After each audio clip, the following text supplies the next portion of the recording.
اسی طرح خرید و فروخت میں کوئی غرر کی کیفیت ہوتی ہے. لوگ نماز روزے میں تو مذہب کو فالو کر لیتے ہیں, ہم نے دیکھا ہے مسائل, جو نماز پڑھ رہے ہیں پوچھ لے گا سدا صاحب واجب ہے یا نہیں. تجارتوں میں اور اپنے خاندانی معاملات میں مذہب کو سائڈ پہ لگا دیے. کتنی خواتین ہیں روزے کے مسئلے پوچھتی ہیں, چاہے وہ لبرل خاتون ہو, لیکن جب روزہ رکھیں گی تو کسی مفتی سے مسئلہ پوچھیں گی کہ بھائی روزہ مجھ پر واجب ہے یا نہیں ہے, قضا میں فدیہ دینا ہے یا روزہ ہی رکھنا ہے. مفتی صاحب نے بتا دیا کہ بھائی روزہ ہی رکھنا پڑے گا, فدیہ نہیں تو مان لیں گی, وہ بحث نہیں کرتی. لیکن یہی مذہبی خواتین جب شوہر سے تنگ ہو کے عدالت سے خلا لیتی ہیں تو جب کوئی مفتی ان کو بتاتا ہے اس خلا کی کوئی حیثیت نہیں ہے, طلاق کا اختیار اللہ نے کس کو دیا ہے؟ مرد کو. ارے وہ مفتی صاحب یہ چھوڑیں آپ اس بحث کو, ہمارا وہ ہم نے فتویٰ لے لیا ہے. فتویٰ تو آپ کو مارکیٹ میں ٹھپے لگانے والے تو ہول سیل کے حساب سے مل جائیں گے.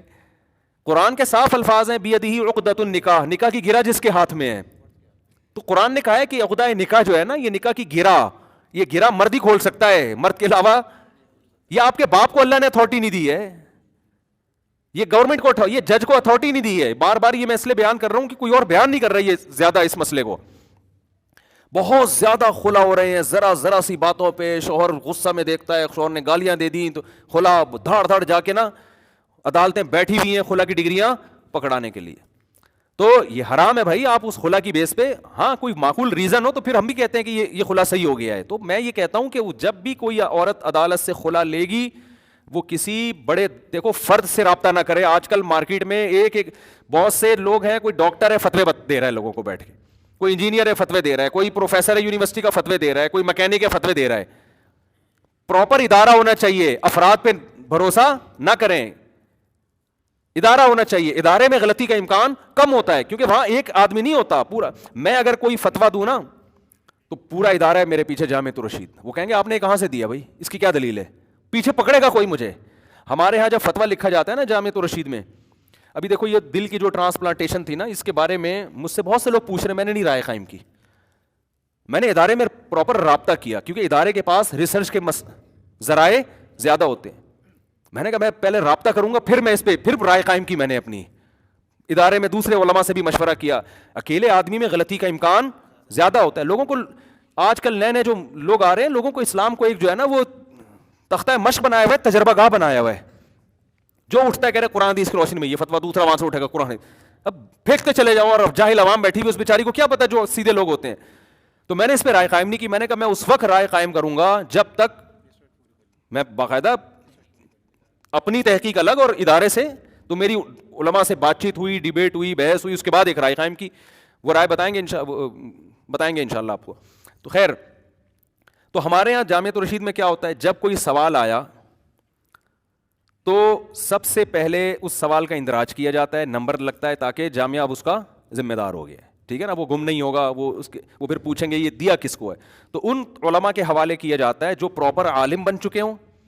ایسے ہی نہیں کسی کو بھی حوالے کر دو بھائی ہر آدمی قرآن حدیث سمجھ سکتا ہے, نہ.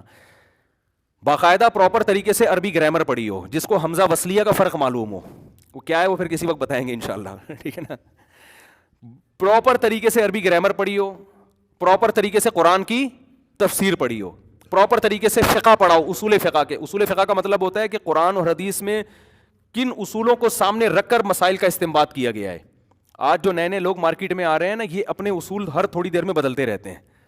آپ ان کو دکھاؤ حدیث بخاری میں ہے تو بخاری کو نہیں مانیں گے, مسلم پہ آ جائیں گے. دکھاؤ گے مسلم میں تو ترمذی کا حوالہ دیں گے. ان کے کوئی اصول ہی نہیں ہے.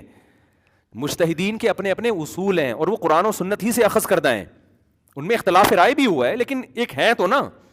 تو وہ اصول فقہ وہ پراپر طریقے سے پڑھا ہوا ہونا چاہیے انسان نے.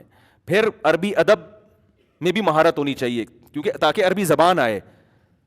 تو یہ پورا ایک عربی کی بلاغت کی کتابیں پڑھی ہوئی ہوں. یہ سارا پروسیس 7-8 سال میں مکمل ہو کے دورہ حدیث کر کے پھر ان میں سلیکٹڈ طلبہ ہوتے ہیں جن کو مفتی بنانے کے لیے منتخب کیا جاتا ہے. امتحان ہوتا ہے, اس میں 2 چیزیں دیکھی جاتی ہیں. ایک, اس کی عربی کتنی مضبوط ہے, کیا یہ عربی کتابیں پڑھ سکتا ہے کہ نہیں پڑھ سکتا. کیونکہ ساری ریسرچ ہماری اردو انگلش میں نہیں ہے, یہ سب عربی میں ہے. آج جتنے محقق پیدا ہوئے ہیں نا جو چل رہے ہیں مارکیٹ میں, میرے سامنے بٹھاؤ, میں 10 منٹ میں بتا دوں گا ان کو عربی نہیں آتی ہے. سمجھ رہے ہو یہ عربی سے کیا ہے, فارغ ہیں. عربی بولنے کی بات نہیں کر رہا, بولتا تو سعودی عرب کا بچہ عربی بولتا. قرآن و سنت والی عربی, وہ والی عربی میں مہارت ہونی چاہیے. تو پہلی بات یہ کہ وہ اس میں ان کو یہ دیکھا جاتا ہے کہ عربی ان کی کتنی ہے، یہ سمجھ سکتے ہیں کہ نہیں سمجھ سکتے، کتابیں پڑھ سکتے ہیں.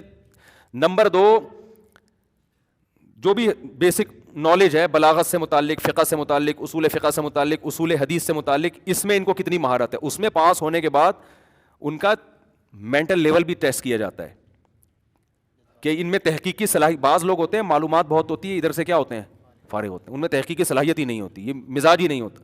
یہ سارے پروسیس سے گزرنے کے بعد ان طلباء کو، اس کو تخصص کہا جاتا ہے، ان کو تخصص فی الافتاء کرایا جاتا ہے، افتاء میں بٹھایا جاتا ہے، ان کو ٹریننگ دی جاتی ہے. پھر ماہر مفتیوں کی نگرانی میں وہ 2 سال تک پراپر طریقے سے مسائل حل کرتے ہیں. تو سب سے پہلے وہ جو جماعت تیار ہوتی ہے نا، سب سے پہلے وہ مسئلہ ان کے پاس جاتا ہے کہ آپ اس کا جواب لکھ کر لائیں. وہ تحقیق کرتے ہیں، سب سے پہلے تحقیق میں قرآن ہے، پھر حدیث ہے، پھر فقہ کی کتابیں. وہ فقہ کی دلیل جب بھی دی جاتی ہے سب سے پہلے قرآن سے دی جاتی ہے، پھر حدیث سے دی جاتی ہے. پھر فقہ اس لیے ضروری ہے کہ قرآن حدیث کے نام پہ اپنی کوئی چیز مارکیٹ میں لانے کی آپ کو اجازت نہیں ہے، یہ دین لاوارث نہیں ہے، پہلے فقہا یہ سب کام کر چکے ہیں. آپ نے اجتہاد کرنا ہے تو کسی نئی چیز پہ کرو، پرانی چیزوں پہ نہیں ہے. تو پورا پراپر وے میں لکھنے کے بعد کم سے کم 2 مفتی اس کو، جو پرانے ہیں، جن کا 20 سال سے یہ کام ہے، ٹھیک ہے نا، بہت ماہر ہیں، وہ اس کو چیک کرتے ہیں. تو 3 آدمیوں کی رائے جب متفق ہوتی ہے تو پھر اجازت ہوتی ہے کہ یہ فتویٰ اب ادارے سے شائع ہوگا. اور اس میں بھی اگر کوئی جدید مسئلہ ہے جس میں پرانے فقہا کا ہمیں نہیں ملتا تو اس میں پھر 3 مفتی نہیں ہے، پورا پینل بیٹھ کے اس پہ غور کر. جیسے ویڈیو سی ڈی کا جو مسئلہ ہے نا کہ ویڈیو کی تصویر جائز ہے یا نہیں، اس میں ایسا نہیں ہوا کہ ایک مفتی نے لکھ کے کر دیا. اس میں دارالعلوم کرنگی میں بنوری ٹاؤن کے علماء آئے، جامعہ فاروقیہ کے علماء آئے، بنوریا کے علماء آئے، اور بھی دیگر جامعۃ الرشید کے علماء، 1-2 مہینے اس پہ مسلسل ڈیبیٹ ہوئی ہے، بحث ہوئی ہے، اس کے بعد جا کے رائے قائم ہوئی ہے. اور ہمارے یہاں دیکھو کوئی بھی اٹھتا ہے یہ حلال ہے اور یہ کیا ہے، حرام ہے، یہ جائز ہے اور یہ میری تحقیق ہے، یہ جائز. ایسے ہی خلا کے بارے میں بھی آپ کو مارکیٹ میں مل جائیں گے کہ بھئی یہ خلا صحیح ہے، تو فتویٰ دینے کو کیا پتہ چلے گا، ٹھپا کوئی بھی لگا دے بیٹھ گئے، تو کیا پتہ چلتا ہے یہ کیا ہے. تو باقاعدہ ریلائبل ادارہ ہو جو صدیوں سے یہ کام کرتے ہیں. ان میں 2 نمبر بھی ہوتے ہیں تو آپ 1 نمبر تلاش کر لو، وہ پتہ چل جاتا ہے انسان کو 2 نمبر کون ہے 1 نمبر کون ہے، اس میں زیادہ مسئلہ نہیں ہوتا، تحقیق سے پتہ چل جاتا ہے. تو پراپر جب تک خلا کا فتویٰ باقاعدہ نہ لے لیا جائے، وہ ماہر مفتیان کرام کہیں کہ واقعی عدالت نے ان تمام اصولوں کی رعایت کر کے یہ خلا کی ڈگری جاری، پھر تو ہے. لیکن 99% میں ایسا نہیں ہوتا، کیونکہ ملک کا قانون بنا ہوا ہے کوئی عورت عدالت میں جائے گی، جج پابند ہے اس کو خلا دینے پر.